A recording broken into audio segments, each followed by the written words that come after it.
நாங்கள் பார்க்கிறோம், சமுதாயத்திலே மக்கள் எல்லோரும் உணர்வுகளுக்கு கட்டுப்பட்டு வாழ்வார்கள். உணர்வு இல்லாமல் இந்த உலகத்திலே எதுவுமே கிடையாது. ஆண்களுக்கு என்று அல்லாஹ் வித்தியாசமான உணர்வுகளை கொடுத்திருக்கிறான், பெண்களுக்கு என்று அல்லாஹ் வித்தியாசமான உணர்வுகளை கொடுத்திருக்கிறான். அவளுக்கென்று கொடுத்த, ஆணுக்கென்று கொடுத்த அந்த உணர்வுகளால் தான் அவன் திடகாத்திரமானவனாக இருக்கிறான், உழைப்பதற்கு தகுதியானவனாக இருக்கிறான். துன்பம் நடந்தா கூட கவலைகள் வராமல் கல்மனதோடு அவன் இருப்பான்.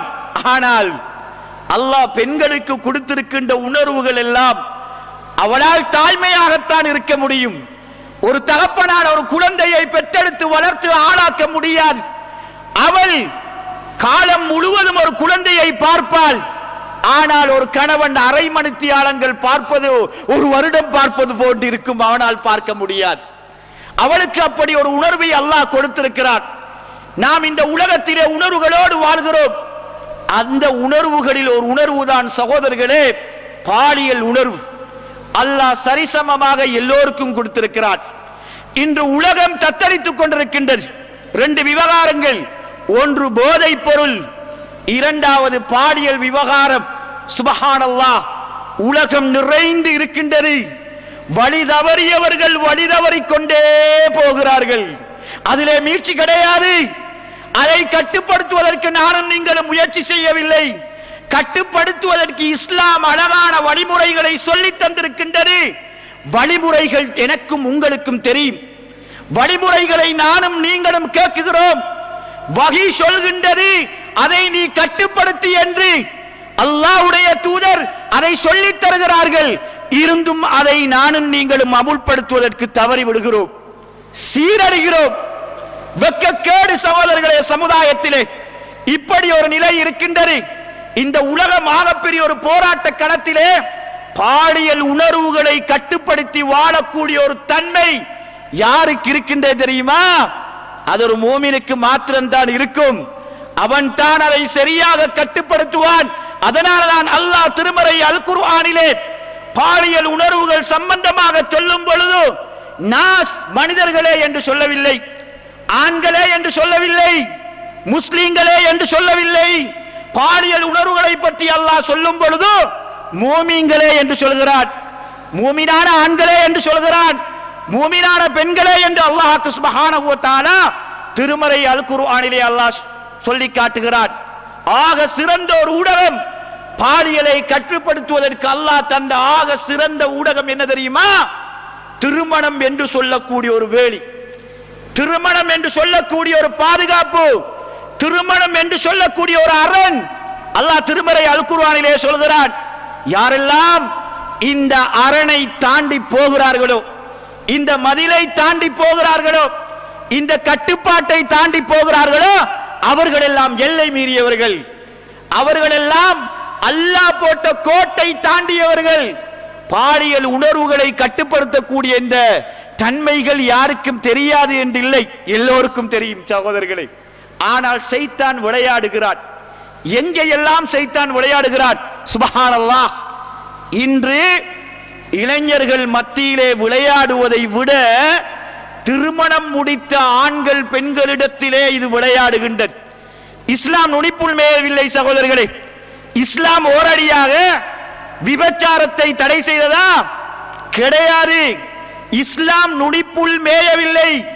இஸ்லாம் விபச்சாரனுக்கும் விபச்சாரிக்கும் திருமணம் முடிக்காதவனாக இருந்தால் 100 கசையடையும், திருமணம் முடித்தவனாக இருந்தால் கல்லெறிந்து கொள்ளக்கூடிய தன்மையையும் இஸ்லாம் எப்போது ஏற்படுத்துகின்றது தெரியுமா?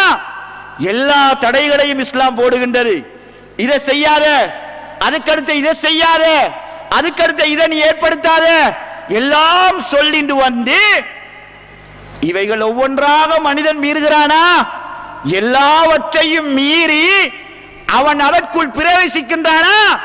அப்பொழுதுதான் கழுத்தை வெட்டுகின்றது, அப்பொழுதுதான் கசையடி ஒடுக்குகின்றது.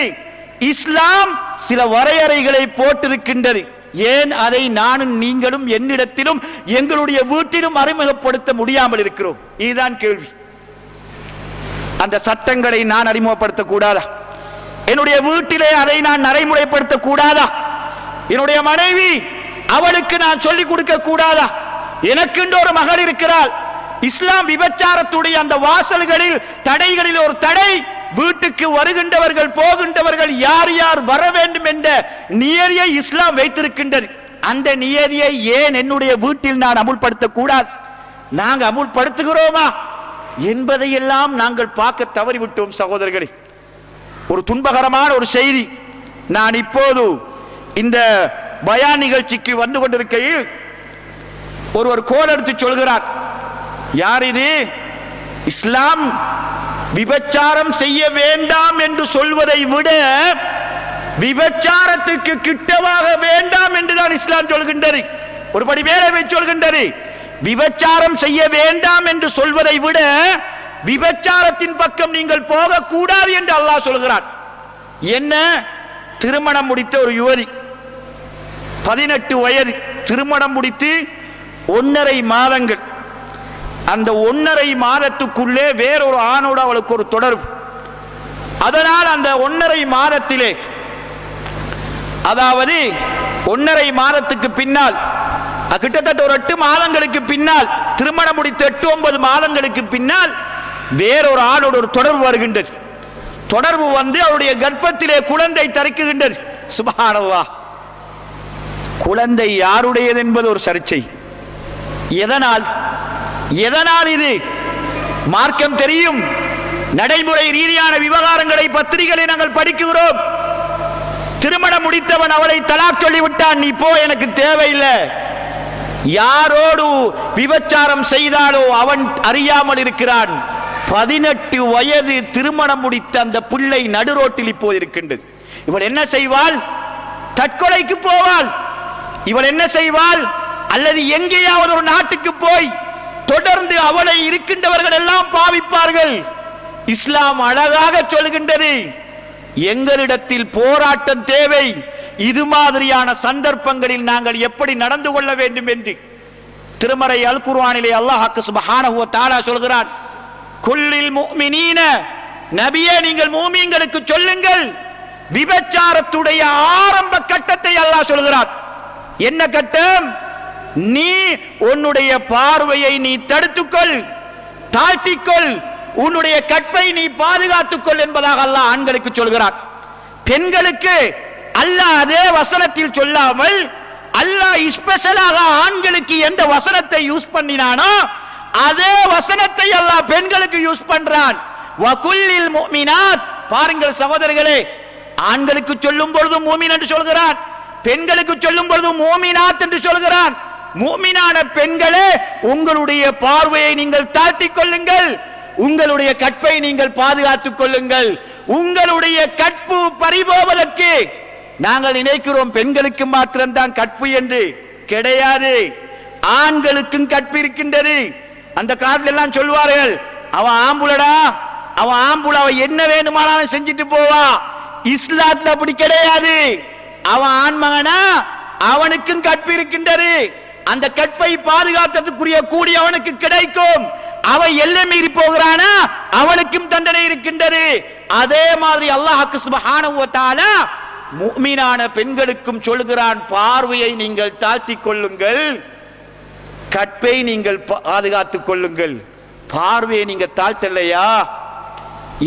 எதை இஸ்லாம் பார்க்க சொல்லி சொல்லுகின்றதோ அதை தாண்டி நீங்கள் பார்க்கிறீர்களா? அந்த குர்ஆன் வசனத்துடைய தொடர் என்ன தெரியுமா? உங்களோட கற்பு பறி போயிடும், நீங்க விபச்சாரத்துக்கு போயிடும் என்ற செய்தியை வல்லவன் ரஹ்மான் நமக்கு சொல்லி தருகிறான். அதனாலதான் நபி ஸல்லல்லாஹு அலைஹி வஸல்லம் சொன்னார்கள், இந்த உலகத்தில் படைக்கப்பட்ட எல்லா மனிதர்களுக்கும் விபச்சாரத்துடைய பங்கு எழுதப்படுகின்றது, தப்பவே முடியாது. அல் ஐனு தஸ்னி, பார்வைகள் ஜினா செய்கின்றது, கண் ஜினா செய்கின்றது. அதனுடைய தன்மை என்ன தெரியுமா? பார்வை என்றார்கள் அல்லாஹ்வுடைய தூதர். அவனுடைய காதுகள் ஜினா செய்கின்றது, கேட்கிறது என்று சொன்னார்கள். கைகள் ஜினா செய்கின்றது, பிடிக்கிறது என்று சொன்னார்கள். கால்கள் ஜினா செய்கின்றது. அல்லாஹ்வுடைய தூதர் சொன்னார்கள், ஜினா என்ற விபச்சாரத்தின் பக்கம் ஒரு மனிதன் நடந்து போகக்கூடிய தன்மை, இவைகள் அனைத்தும் ஒரு மனிதனுக்கு வரும். இதை இறுதியில் எது உண்மைப்படுத்தி வைக்கும் தெரியுமா? ஒரு ஆண் மகனுடைய அல்லது ஒரு பெண்ணுடைய அவருடைய அந்த மர்ம உறுப்பு இதை உண்மைப்படுத்தி வைக்கும் என்பதாக நபிகளார் ஸல்லல்லாஹு அலைஹி வஸல்லம் சொன்னார்கள். قد تنام حلمكم من مثلكم قد حاز من دنياه حفظا للكتاب أن العطايا حفظ آين واكتساب